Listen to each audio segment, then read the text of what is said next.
Radio Más Pilar 88.9. Pilar, Buenos Aires. 100% radio.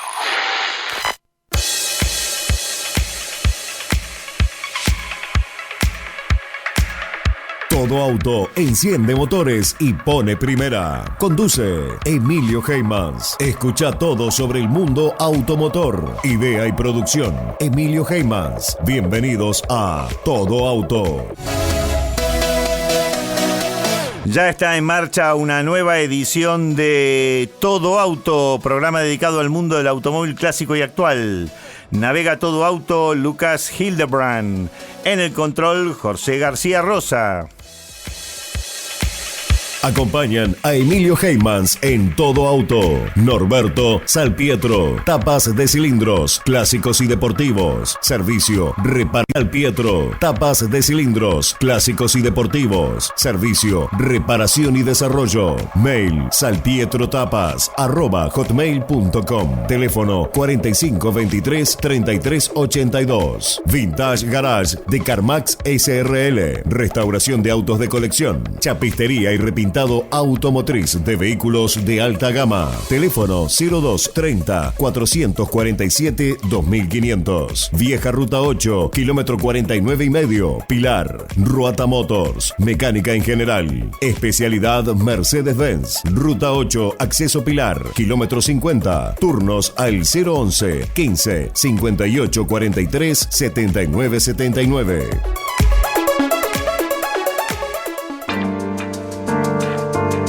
Este programa tiene imagen a través de nuestra página en Facebook, Todo Auto.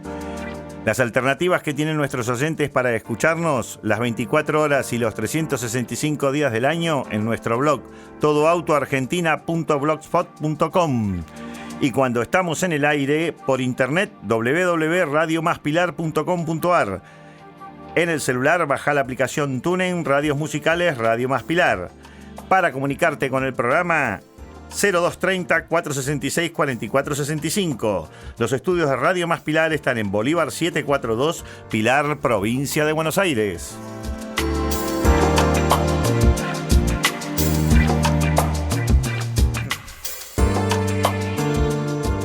Nos visita hoy un personaje de estos que tiene el automovilismo, que ha hecho muchas cosas en este ambiente. Y realmente es, en el oficio de él, que es la tapicería, creo que es un ícono. Pero aparte, es una de las personas que tiene una profesión, pero ha dejado esa profesión para dedicarse a su oficio. Él nos va a contar ahora, un poco en detalle, todo lo que ha hecho en su vida. Miguel Aiello, bienvenido a Todo Auto. Gracias, Emilio. Gracias, Emilio, por la invitación. Y bueno, espero contarles un poco mi historia. Miguel, empecemos que vos viniste muy joven a Argentina, no sos argentino, sos nacido en Italia. ¿Qué lugar de Italia?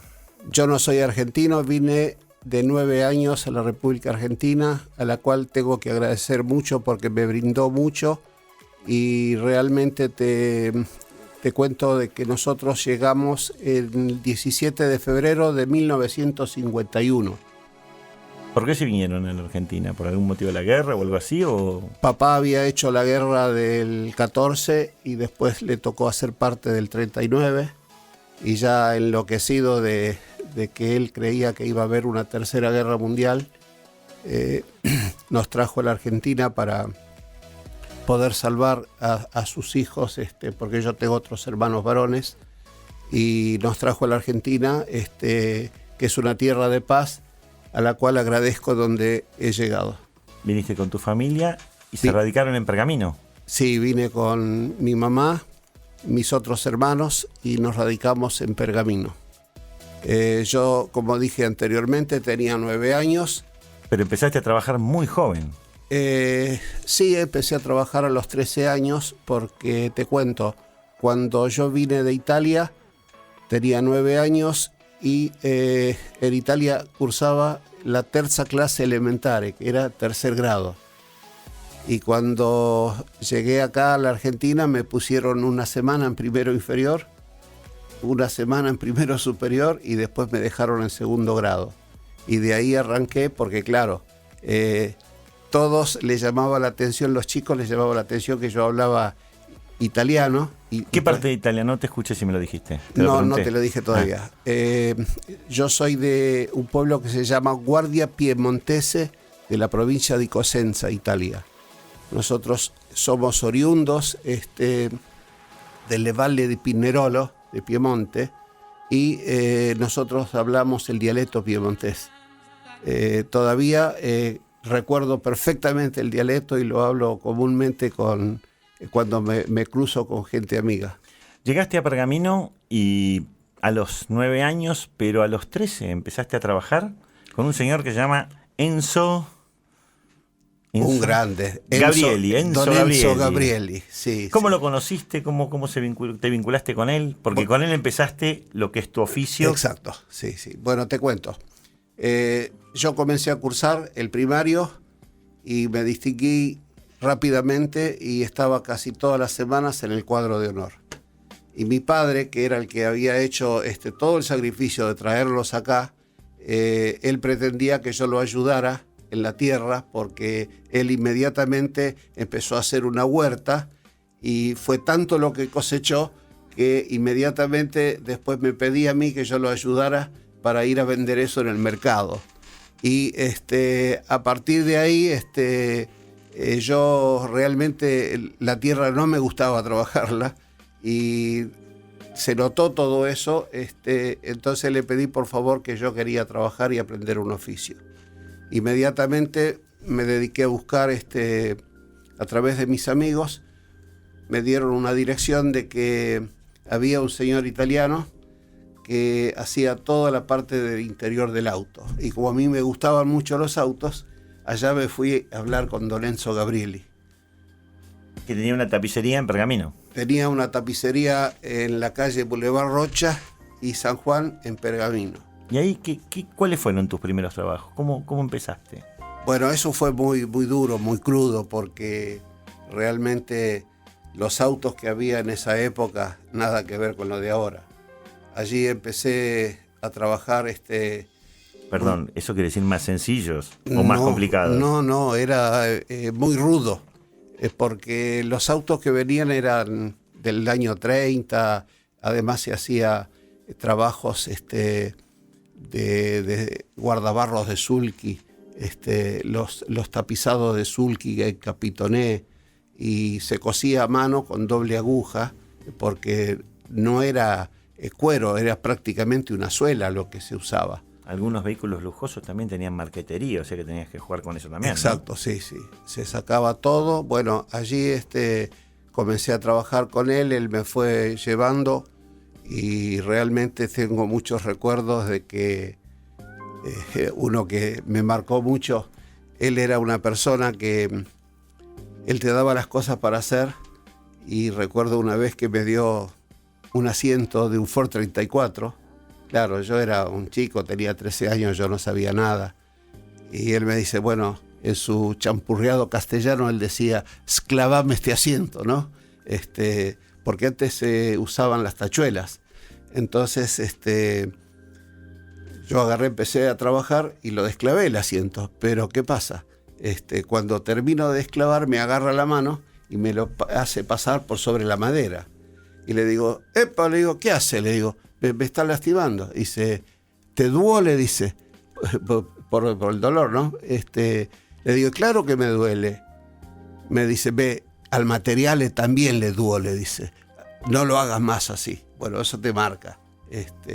Y a partir de ahí, él siempre me aconsejó de que lo que teníamos que hacer tenía que ser, como él decía, da dos maneras, decía él. De a dos maneras. ¿Cómo era eso de a dos maneras? Bene o molto bene. Es decir, bien o muy bien.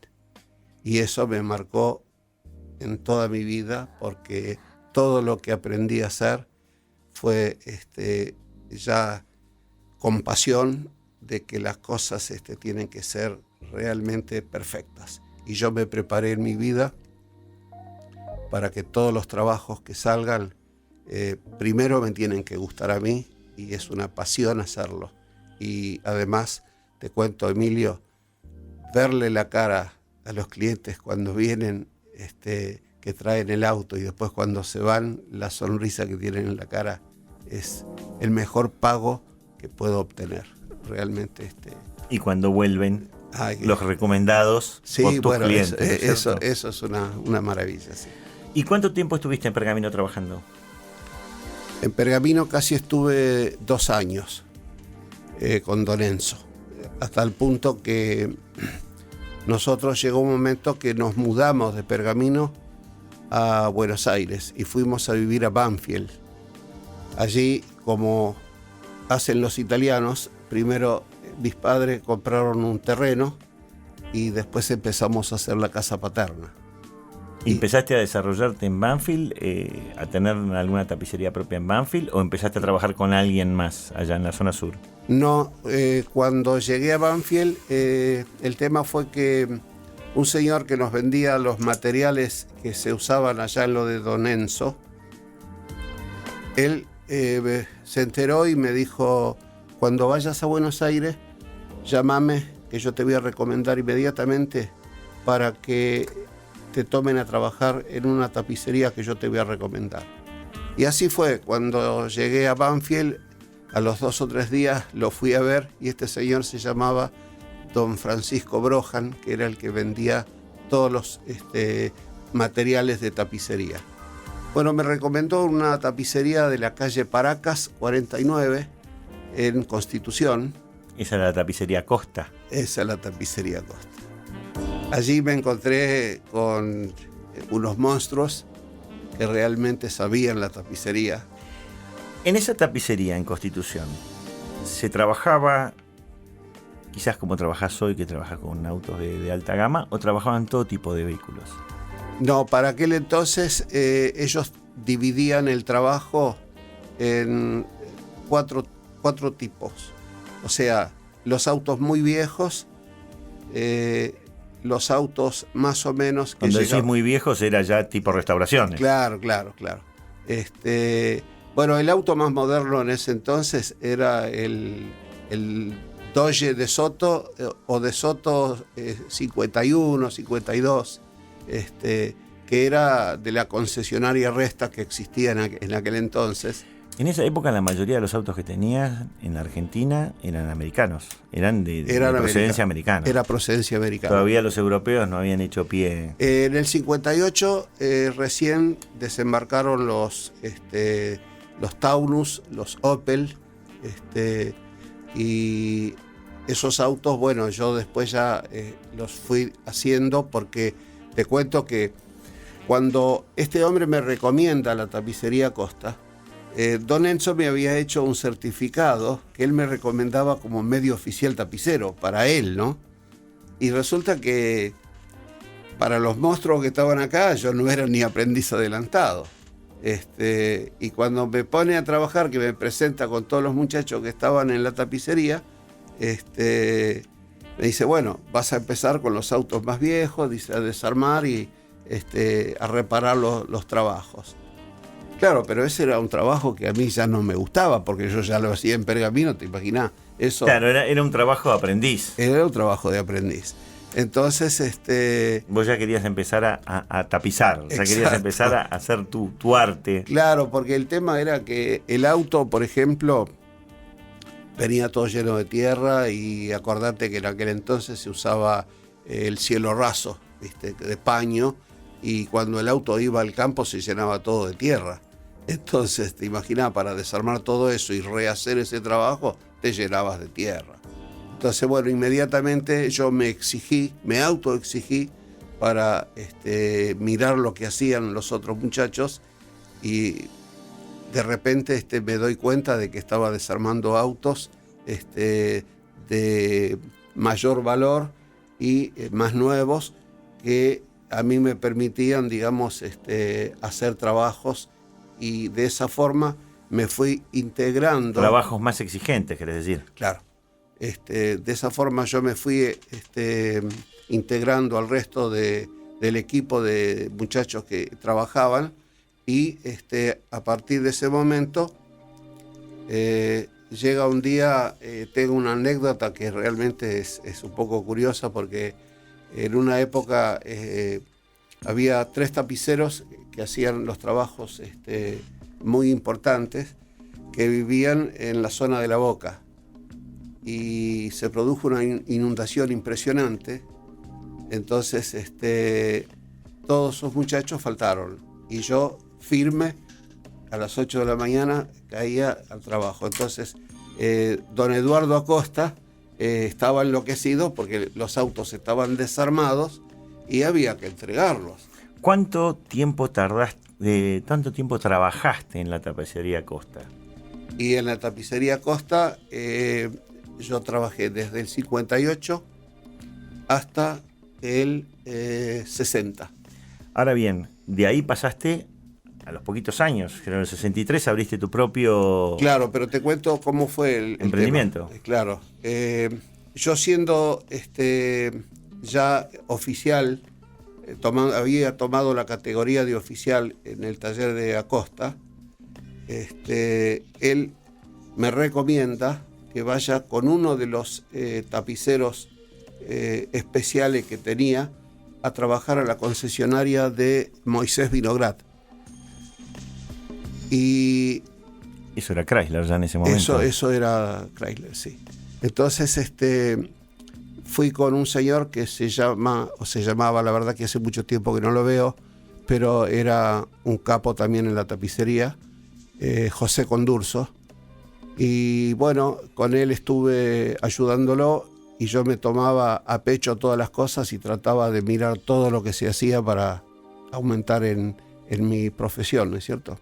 En realidad es lo que uno llama ponerle pasión. Cuando algo Exacto. te gusta, no hay horario, no hay feriado. Claro. Es decir, podés trabajar en la hora que sea, en el momento que sea, porque es lo que te apasiona. Exacto.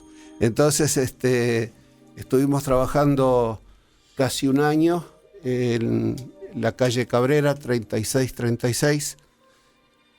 Justo frente estaba Serra Lima y nosotros en un determinado momento había mucho trabajo porque a mí se me ocurre en ese entonces ya estábamos con la línea Peugeot, había aparecido el Peugeot 403 y Moisés Vinograd pasó a ser Autograd. Entonces a mí me encargaron toda la tapicería del nuevo. ¿Autograd desde el año principio del 60? Claro. Y a mí me encargaron toda la tapicería, que en aquel entonces se usaba mucho el plástico cristal. Sí. ¿Te imaginás? Hoy eso ya no corre.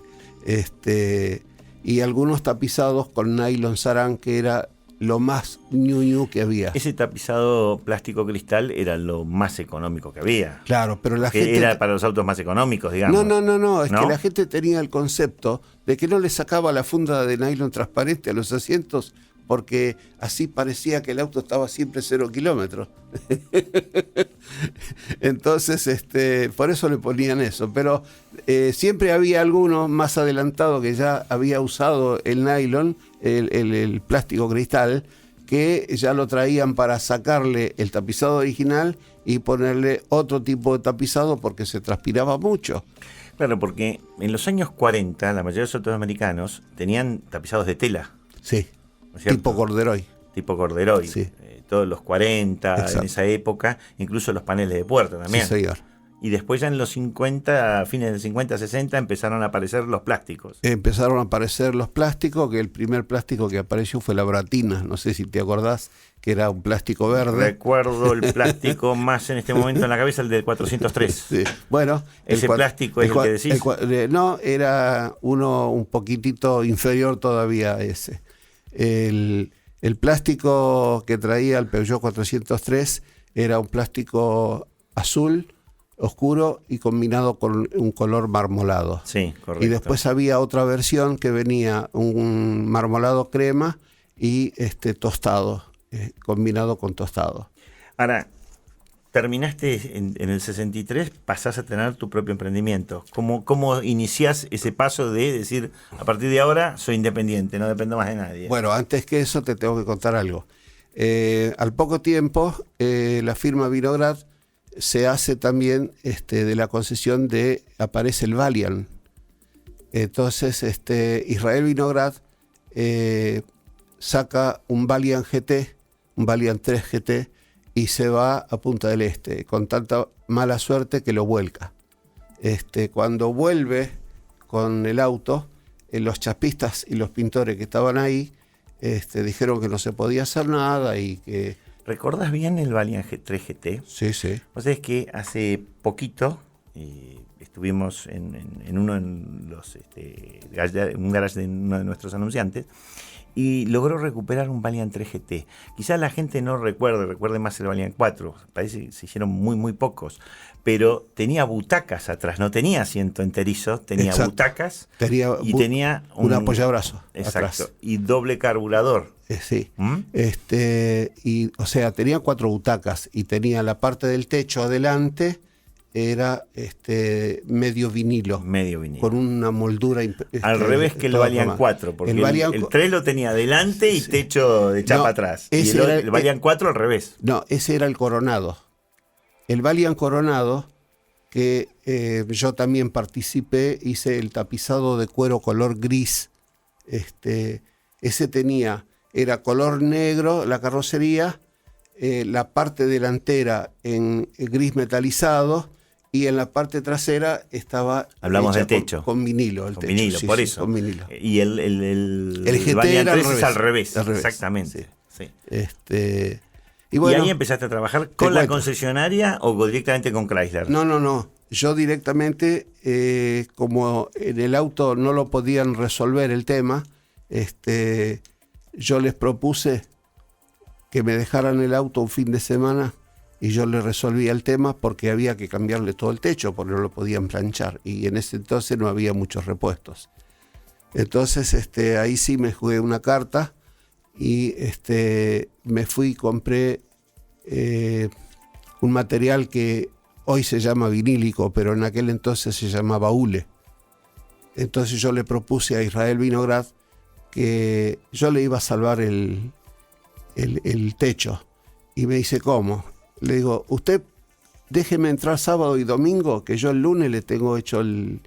Lo que no me quedó claro el problema. El auto lo hacía Chrysler, Febre. Sí, en ese momento Chrysler, Febre. Chrysler, Febre, Argentina. Ahora, el tema de lo que vos le estabas modificando o reparando a Vinograd, Sí.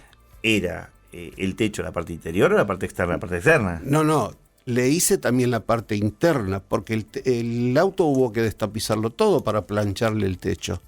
Eso lo hicieron los chapistas. O sea, vos trabajaste con el proyecto del auto Yo Chrysler. trabajé, en ese entonces era de la concesionaria Vinograd. Ese auto era personal de Israel. Ah, era un auto que había hecho, era un fuera de serie hecho por Vinograd. Sí. Ah, ahora entendí. Entendí. Entonces, logro que me diga que sí.